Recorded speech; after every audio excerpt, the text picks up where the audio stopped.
Good afternoon. Hello.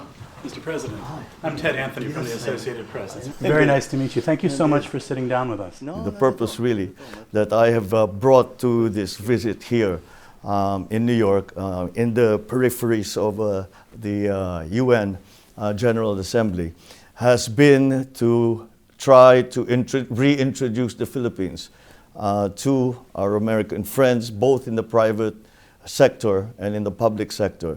We do not want to return to whatever it is we were doing pre-pandemic. We want to be able to be involved and be part, vital part of the new global economy.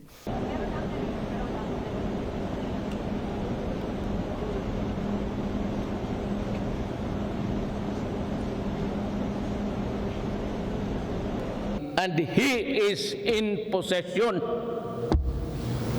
Yan ang problema. I want to talk for a moment about the war on drugs in the Philippines.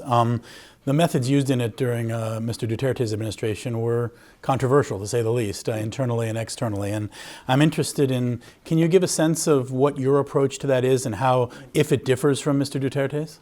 Well, it does, in the sense that we have tried to learn from the lessons that we saw in the experience of President Duterte in his war on drugs.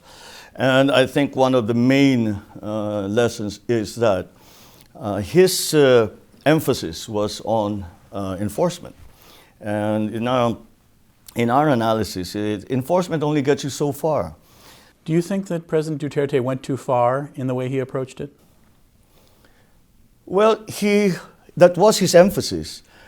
His people went too far sometimes. And we have seen many cases where policemen, other operatives, some were just shady characters that we didn't quite know where they came from and who they were working for. But now we've gone after them, and there are many instances where we can show that those who have been found guilty, those who have been convicted, have been detained, are now in jail. You've stated, this is kind of related, you've stated pretty emphatically that the Philippines should not return to the International Criminal Court. We have a judiciary, it's not perfect.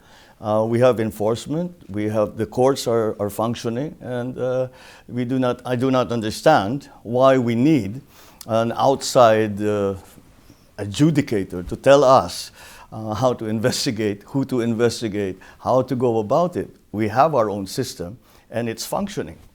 So that immediately brings me to questions of jurisdiction and sovereignty.